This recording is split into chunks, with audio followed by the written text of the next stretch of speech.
Welcome to a half hour to health. I'm going to talk about three important topics today. The first is, what is health?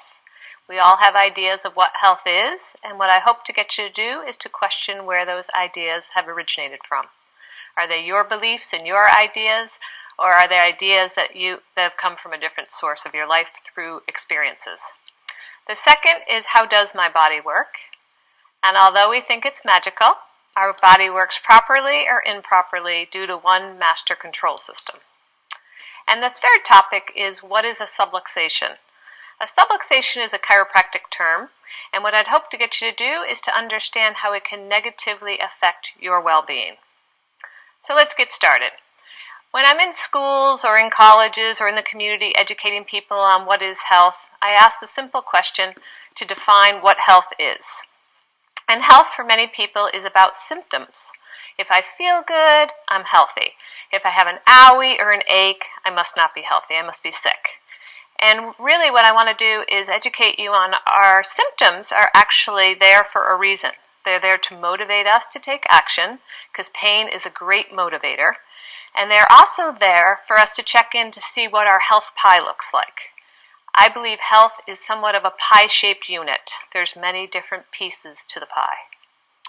We have our nutrition, that's a piece of pie. We have nutrition, we have our sleep habits, we have our relationships in our life, both good and bad. We have exercise, that's a huge piece of it. And then we also have our habits around taking care of our body through our nervous system. So if something is out of sorts, then I would go ahead and check in with yourself and your body and see what part of the health pie needs a little work. So defining health is not really the definitional way to define health is being of sound body, mind, and spirit. It does not have to do with symptoms. So I want you to put the symptoms on hold for a minute and think about your health pie in the next few minutes and what you could do to make your health greater. So let's talk about a few symptoms that sometimes I know I see at the office quite a bit. I take care of a lot of children in my office because I have a wellness-based practice. So one would be vomiting. Vomiting is, if you think about vomiting, I know it's not a pleasant topic, but it is the quickest, most effective way to rid your body of something that you've come in contact with. So it's a very efficient system of the body. You get it up and out quickly because the body wants to become healthy again. Children are very good at this. They can go on with their day, but the vomiting is there to go ahead and get action and get whatever's in their body, poisoning their system, out as quickly as fast as possible. The second thing is a fever. Normal body temperature is 98.6. And so what I hope to get you to do is to understand that temperatures are there for a reason. They're there because the body is boiling up, trying to kill off a bacteria or a virus that either an adult or a child has come in contact with. So it's very common to brew up to 101, 102 degrees to go ahead and kill off that virus or bacteria in the body. It's not a pleasant experience when people are having a fever, but it's a very, very important part of overall health within the body. So the body knows how to heal it. And then coughing and sneezing are common day-to-day things that we see pretty regularly, especially with children. And again, that's a fast, effective way to rid our body of germs that we've come in contact with. So again, it's not really pleasant to see little Johnny at the office with a runny nose or sneezing or coughing. But again, it's a fast, effective way to get rid of proteins and old cells that the body needs to detox, so it can make room for a healthier immune system. So again, those are not very pleasant experiences, but how we feel is a poor indicator of how healthy or unhealthy we are. And then, unfortunately, in our society today, traditional health care has taught us that there's a pill for everything out there, everything under the sun. And so you can make really a choice. This body that you were given, this God-given body, is a self-healing mechanism. And sometimes we just have to allow it a little bit of time to heal. But in our fast-paced society, we don't like to wait for our dry cleaning, never mind our body to heal.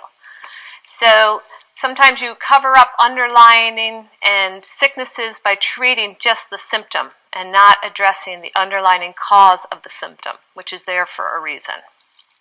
So, if I was going to, a few people in my practice have gone to, they work in big insurance companies, and so as part of their annual requirement, they might have to go for a physical of some kind. And they think, well, what's the big deal? I feel good, I look good, I don't have any symptoms. But they go in, and they have their blood drawn, and they have a physical exam, and weight and measured, and then they go home. And a couple of days later, they get a phone call to come back in, and the blood work revealed, or the test revealed, some kind of cancer. And they think, well, how can that be? I have no sign, I have no symptoms, and I have no pain, no problem, because that's what they were programmed to believe. But again, inside their body, something different was playing in there, and something was building and building and building without the signs or symptoms. Traditional healthcare does not appreciate it when we ask the question, why? And that's what I hope to get across this whole time that I'm speaking with you today, is that I just want you to become consumers of health, because it is a consumer-driven thing that we need to be a part of. But also I want you to ask the question why when something's going on in the body. So in my office, we'll have someone come in with migraine headaches. And traditionally the mode of treating a migraine is to take a pill so that you can go about your business. And you think, well, what's the big deal? It will get rid of my headache. But again, ask the question why and look at some of your habits. Because migraines are really, really debilitating to a lot of people. And it takes a lot of work to create a migraine. Many systems in the body need to ramp up to create that kind of a physiological response. So taking a pill to just mask the migraine isn't going to get rid of the cause of the migraine. But taking some steps like maybe hydrating, pre and post activities, sports activities. Sometimes if you just get up a few minutes earlier and start your day with a plan, an action plan for your day, and get rid of some of the stress in your life, that would be good. There are some foods that are catalysts to migraines. For some people, putting a banana in on an empty stomach, for instance, is a potassium load in the body, and that can trigger a migraine. Or maybe some chocolate or alcohol. There's many things that can be catalysts for migraines. So being able to pinpoint those catalysts and eliminate them from what you consume can also be helpful ways of eliminating the migraine headaches.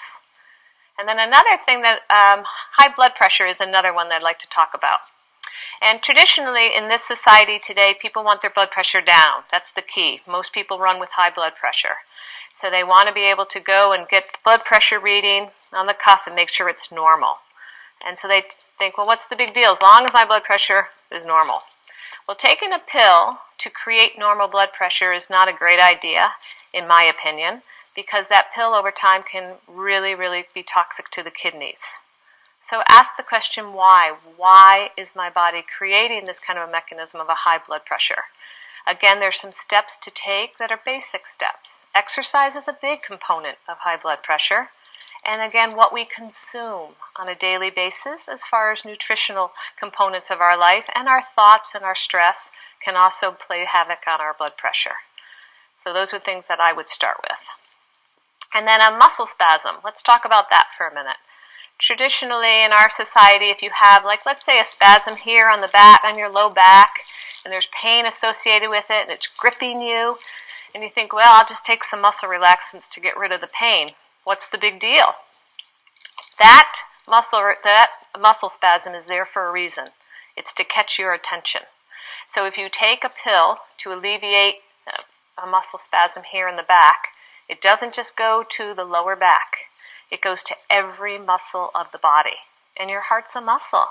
So all of a sudden, the communication between the heart and the brain is altered because you've changed your physiological response of the body. And then the last one I'd like to talk about as far as symptoms goes is malfunctioning gallbladder. Typically the mode of treating a gallbladder that's malfunctioning or short-circuiting is similar to that of a tonsils or appendix, and that's typically we take them out. We remove the organ tissue. And again, ask the question why. Why is my gallbladder short-circuiting? The gallbladder's job, part of the job is to break down fats. So if you remove the organ that breaks down fats, and then you continue to have like Burger King for breakfast and some kind of processed food for lunch, or Pizza Hut or something like that, and then not a whole base dinner as well, the body is going in, it's short-circuiting, giving you a sign that something's wrong. So start with your health habits first and eliminating some of the processed fatty foods that you eat, and your gallbladder will be a lot happier. So let's talk about, because the second thing I said I was going to talk about is how does my